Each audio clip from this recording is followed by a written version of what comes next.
Framelins Audio Visual.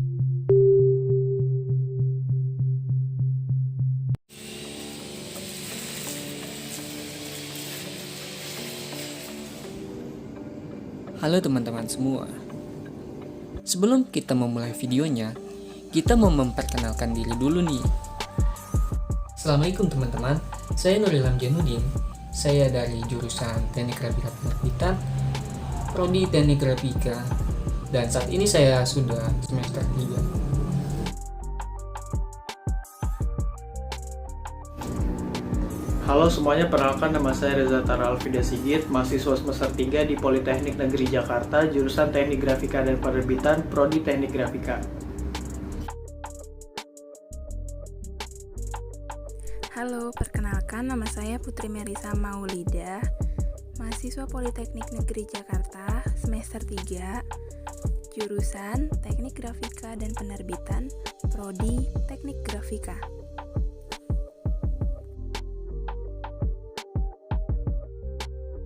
Halo teman-teman, perkenalkan nama saya Nopi Anggriani. Saya merupakan salah satu mahasiswa di Politeknik Negeri Jakarta. Pastinya di jurusan Teknik Grafika dan Penerbitan dengan Prodi Teknik Grafika. Saat ini saya sedang menempuh di semester 3. Jangan lupa untuk terus saksikan penjelasan-penjelasan pada video ini. Teknik Grafika. Ya, Teknik Grafika adalah salah satu program studi di Politeknik Negeri Jakarta yang kegiatan di dalamnya berfokus pada proses cetak suatu produk. Gedung ini telah diresmikan pada tanggal 13 Agustus tahun 2004 bertepatan di hari Jumat. Program studi Teknik Grafika ini menghasilkan lulusan yang memiliki kompetensi, pengetahuan, keahlian, dan keterampilan teknologi cetak yang meliputi pracetak, produksi cetak, dan pasca cetak. Teknik Grafika ditunjang fasilitas praktik produksi yang lengkap, mulai dari mesin konvensional, cetak digital, laboratorium ilmu bahan grafika, simulator cetak, mesin cetak offset, 1 warna, 2 warna, 4 warna, dan mesin finishing cetak. Nah, ayo kita masuk ke lab cetak offset. Ada mesin apa aja sih di dalamnya? Nah, kalian bisa lihat, ini adalah salah satu mesin cetak offset SM52.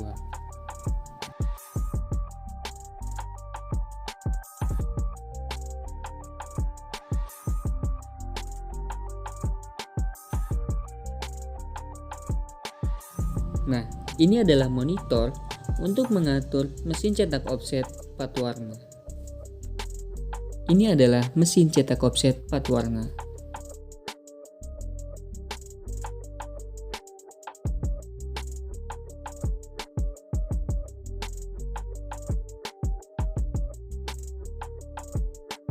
Dan ini adalah mesin chiller.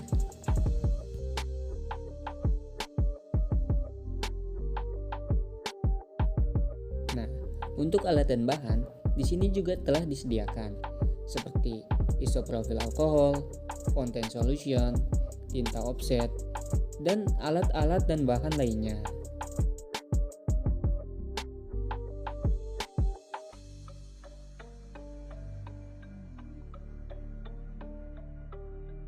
Pembahasan selanjutnya yaitu cetak offset.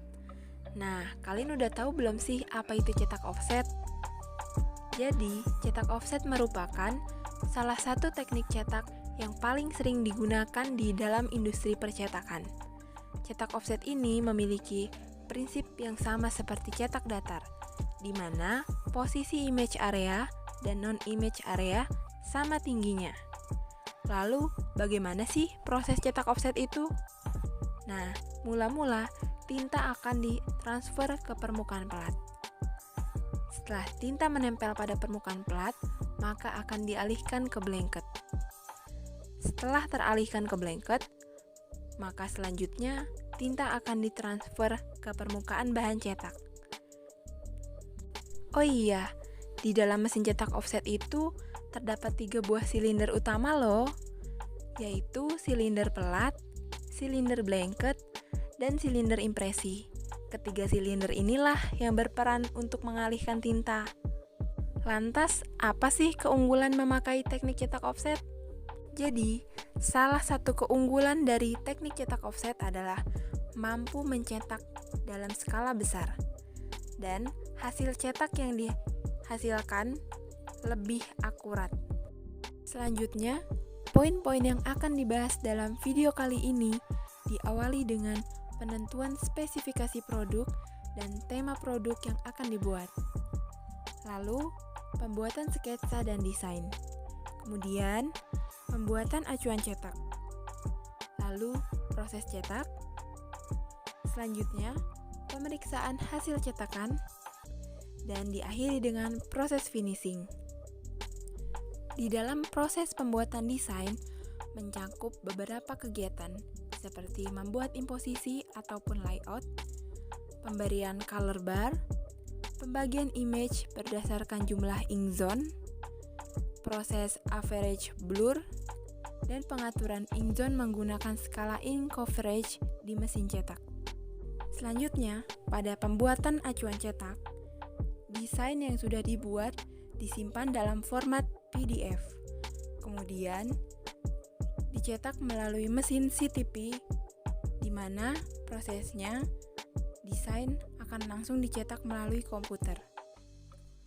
Setelah pelat terbentuk, maka lanjut ke proses cetak. Di dalam proses cetak, terdapat pembuatan air pembasah, pemotongan kertas, unit pemasukan, unit pembasahan, unit pencetakan, unit penintaan, dan unit pengeluaran. Untuk tahu lebih jelasnya, saksikan video kali ini ya. Selanjutnya yaitu membahas spesifikasi produk. Di bawah ini terdapat hasil produk yang sudah kami desain. Untuk spesifikasi produk yang digunakan, yaitu jenisnya poster, kertas yang akan dipakai berjenis paper dengan gramatur 120 GSM. Untuk ukuran plano yang digunakan yaitu 65 x 100 cm. Ukuran hasil jadinya A3 atau 297 x 420 mm. Untuk sistem warna yang akan digunakan yaitu CMYK. Untuk mesin yang akan dipakai yaitu SM52 4 warna. Dan finishing yang akan dilakukan yaitu potong jadi dan laminasi. Untuk plano, digunakan ukuran 65 x 100 cm agar tidak menghasilkan sisa sampah yang banyak. Selanjutnya, alasan kami memilih produk poster tersebut karena secara umum produk ini dipilih dan dibuat dengan tujuan untuk menghimbau khalayak agar menerapkan langkah-langkah pencegahan agar tidak tertular virus COVID-19 di masa pandemi ini. Dari segi bahan, produk ini hanya memerlukan bahan yang sederhana, seperti kertas yang tidak terlalu banyak dengan gramatur yang juga tidak terlalu tebal. Dan dari segi biaya, jika dilihat dari bahan yang digunakan, maka kemungkinan tidak akan memerlukan biaya produksi yang besar dan biasanya waktu pengerjaannya juga tidak terlalu lama. Selanjutnya, masuk ke dalam proses pembuatan desain. Nah, di dalam proses pembuatan desain ini ada beberapa aplikasi atau software desain yang digunakan, seperti Adobe Illustrator, Adobe Photoshop, dan lain-lain. Untuk langkah-langkah mendesain, yang pertama, sebelum membuka aplikasi Photoshop, buat gambar vektor terlebih dahulu di aplikasi Illustrator menggunakan pen tool. Yang kedua, jika gambar sudah siap, maka buka aplikasi Photoshop. Lalu, buat dokumen baru dengan cara klik file, lalu pilih new. Setelah itu akan muncul kotak dialog. Pada kotak dialog, masukkan ukuran poster yang akan dibuat, lalu pilih resolusi menjadi 300 pixel agar gambar tidak pecah. Setelah itu, klik OK. Kemudian, buat bingkai menggunakan rectangle tool atau tekan U, lalu beri warna kotak dengan cara klik fill, lalu pilih warna. Kemudian, buat kotak gelombang dengan pen tool atau klik P. Lalu, masukkan gambar vektor yang sudah dibuat pada aplikasi Adobe Illustrator dengan cara klik File, lalu Place. Setelah itu, masukkan Text dan Type Tool atau tekan T, kemudian atur warna teks dan ukuran hurufnya. Selanjutnya, rapikan layout atau penempatan gambar dan teks. Lalu, simpan ke dalam format PDF dengan cara klik File, pilih Save As, lalu beri judul dokumen, kemudian ubah format menjadi PDF. Setelah itu klik OK atau Save. Maka, desain sudah siap. Langkah selanjutnya setelah pembuatan desain selesai yaitu pemberian color bar dan memasukkan color bar ke area cetakan. Sebelum dibahas lebih jauh, kalian tahu nggak sih apa itu color bar? Nah, color bar itu merupakan bilah atau kotak warna yang berada di luar area cetak. Lantas, fungsi color bar itu apa sih? Jadi, color bar itu digunakan untuk memastikan kualitas dan konsistensi warna tetap terjaga. Maka dari itu, color bar ini disebut sebagai wakil dari spektrofotometer yang fungsinya untuk memeriksa warna. Lalu, untuk apa sih penggunaan color bar itu? Nah, dalam mencetak produk yang berbeda-beda, kita membutuhkan alat ukur yang bekerja dengan konsisten seperti color bar. Oleh karena itu, color bar lebih efisien dalam memberikan tolak ukur dan dapat digunakan untuk melacak kecenderungan mesin, akan mengurangi kepekatan atau menambah kepekatan dalam waktu ke waktu. Lalu, bagaimana sih cara memasukkan color bar ke dalam cetakan? Nah, untuk caranya, langkah pertama yang harus kalian lakukan yaitu membuka aplikasi Adobe Illustrator. Kemudian, masukkan poster yang sudah didesain atau bisa klik menu file, lalu pilih open dan pilih poster yang sudah kalian desain. Langkah ketiga, kemudian pilih menu file, lalu klik save atau save as, lalu ubah format menjadi PDF, lalu klik save kembali. Setelah itu, akan muncul kotak dialog save Adobe PDF. Kemudian, pilih bagian marks and bleeds, lalu checklist bagian color bars. Untuk menambahkan titik atau garis potong, bisa dengan cara menceklis trim marks dan registration mark. Ketika sudah semua di-checklist, klik save PDF. Dan selesai. Selanjutnya, tahapan-tahapan proses cetak terhadap produk yang akan dibuat. Pertama, siapkan alat dan bahan. Alatnya berupa mesin cetak Heidelberg Speedmaster 52, kunci mesin cetak Heidelberg Speedmaster 52, loop, mikrometer, dan spektrofotometer. Bahannya, siapkan tinta offset CMYK, kertas art paper 120 GSM, plat cetak, dan air pembasah hasil dari racikan sesuai dengan ketentuannya.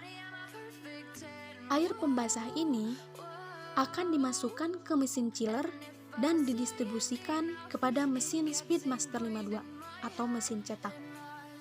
Hal ini dilakukan agar terpisahnya bahan mencetak dan bahan tidak mencetak.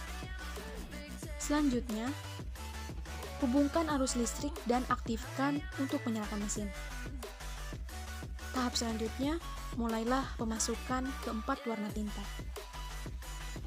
Selanjutnya, input data di monitor untuk pengaturan gambar yang akan dicetak. Pertama, klik folder job, klik create new job, kemudian klik yes. Setelah itu akan masuk ke laman job di file baru dan isilah nama job, varian, dan customer. Lalu klik centang warna hijau. Tulis di laman keterangan, lalu klik bagian checklist kembali. Selanjutnya akan ditampilkan pengisian mengenai printing material atau bahkan untuk cetak seperti penentuan OSDS, penentuan panjang lebar, ketebalan, dan jenis kertas. Isilah ketebalan dengan angka 0,1. Selanjutnya, klik Define Ink Zone dan atur garis. Warna CMYK atur menjadi 2 garis. Sedangkan yang tetap itu hanya bagian nomor 1 dan nomor 16. Klik Next. Isi bagian dan sesuaikan, yaitu Y sama dengan 4, B sama dengan 1, C sama dengan 2, M sama dengan 3. Pengaturan ini yaitu untuk mengaktifkan operasi warna. Selanjutnya, klik Clearest Job. Terakhir, klik yang warna hijau. Dan pengaturan pada monitor telah selesai. Tahap proses cetak selanjutnya yaitu masuk ke feeder unit untuk dilakukan pemasukan kertas. Terakhir, tahap proses cetak yaitu delivery unit atau unit pengeluaran kertas. Setelah produk dicetak, lakukanlah pemeriksaan terhadap hasil cetak seperti ketepatan warnanya, ketepatan gambarnya, ketepatan teksnya. Lalu jangan lupa untuk dicatat. Setelah itu semua sesuai, maka cetakan pun sudah siap.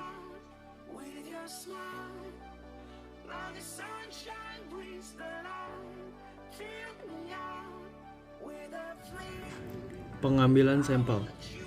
Sampel yang diambil merupakan hasil cetak dari cetakan pertama sampai cetakan ke-300 dengan waktu pengambilan setiap 100 cetakan diambil 3 lembar sehingga mendapatkan 9 sampel untuk diukur nilai density dan CIE LAB.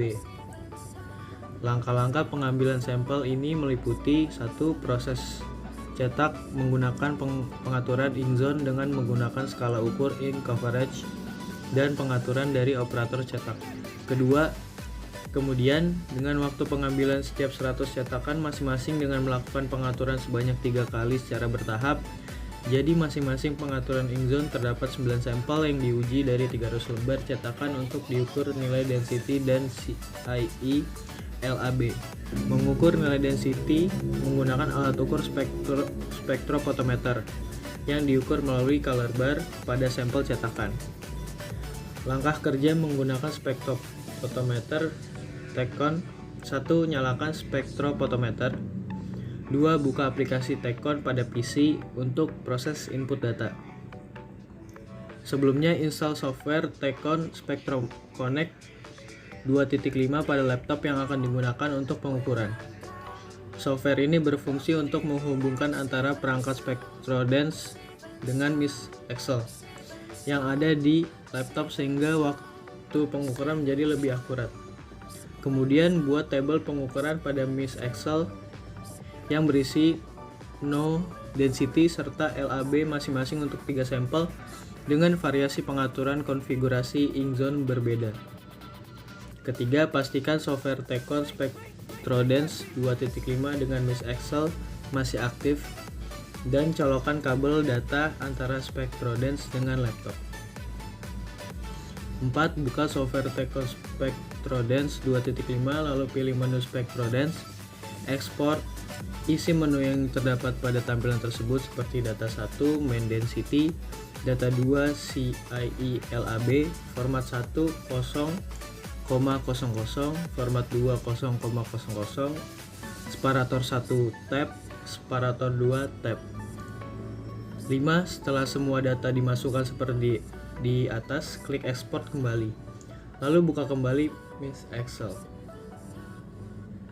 Yang keenam, siapkan 18 sampel hasil cetak, yaitu 9 sampel dari pengaturan ink zone dengan menggunakan skala ukur ink coverage dan 9 sampel dari pengaturan ink zone dari operator cetak. Yang ketujuh, siapkan alas pada hasil cetak yang akan diukur dan memastikan alas dalam keadaan bersih dan alas yang dipakai merupakan kertas yang sejenis dan di atas permukaan yang rata.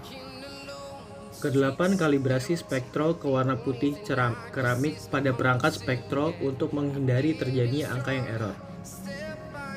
9. Ganti pilihan pada sub yang ingin diuji untuk memeriksa nilai density dan LAB. 10. Arahkan SpectroDance pada color bar cetakan dan tekan tombol yang berwarna hijau pada SpectroDance, maka akan secara otomatis nilai density dan LAB langsung terinput ke tabel pada Miss Excel. Pengukuran nilai density pada tiap cetakan. Berikut adalah data hasil dari pengukuran nilai density konfigurasi inkZone menggunakan skala ink coverage warna black yang disajikan dalam tabel berikut ini. Untuk hasil pengukuran nilai density pada tahap 1, satu warna, cyan, magenta, dan yellow, tahap 2, tahap 3, dan juga pengaturan inkZone oleh operator cetak sama seperti yang disajikan dalam bentuk tabel seperti sebelumnya. Pengukuran nilai CIE LAB pada tiap cetakan. Berikut adalah data hasil dari pengukuran nilai CIE LAB konfigurasi inkZone menggunakan skala ink coverage warna black yang disajikan dalam tabel berikut ini.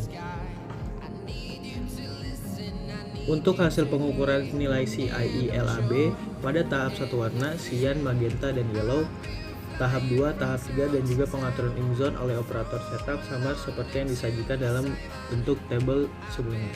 Rata-rata pengukuran nilai density CIE LAB dan delta E.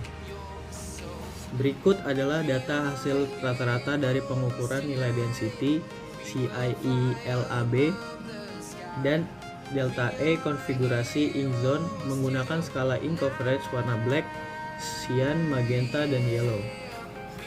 Untuk rata-rata hasil pengukuran nilai density CIE LAB dan delta E pada tahap 2, tahap 3, dan juga pengaturan inkZone oleh operator cetak sama seperti yang disajikan dalam bentuk tabel seperti sebelumnya. Tabel timeline. Kegiatan yang kami lakukan pada minggu pertama dan minggu kedua yaitu persiapan cetak, antara lain penentuan tema, pembagian tugas, dan pembuatan sketsa. Itu di minggu pertama. Dan di minggu kedua yaitu pembuatan desain, pemindahan desain ke plat cetak. Dan kegiatan yang kita lakukan di minggu ketiga yaitu pelaksanaan cetak, antara lain menyiapkan alat dan bahan, meracik air pembasah, pelubangan dan penekukan plat, pemotongan kertas, dan pengibasan kertas. Nah, pada minggu keempat, kami melakukan kegiatan proses pencetakan, antara lain peletakan tinta pada roll, feeder unit, dan delivery unit. Dan pada minggu kelima, kami melakukan proses finishing. Dan minggu keenam, kami melakukan kegiatan membuat laporan.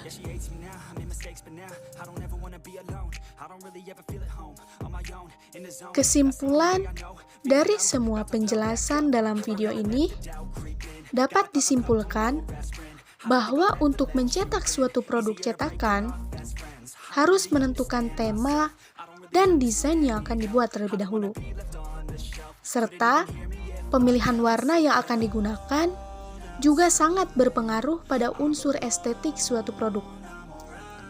Selain itu, proses cetak yang panjang tidak cukup dengan waktu yang sebentar, karena perlu melewati beberapa tahapan pada persiapan dan pelaksanaan cetaknya, agar dapat menghasilkan suatu cetakan yang sangat baik dan sesuai yang diharapkan pelanggan.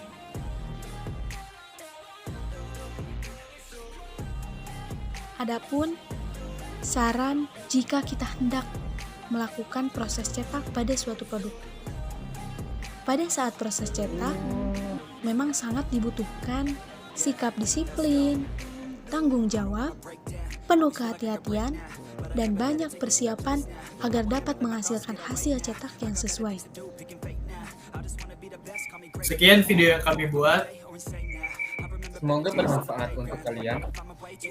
Mohon maaf bila banyak kesalahan dari kata maupun bahasa. Terima kasih sudah menyaksikan. Dah.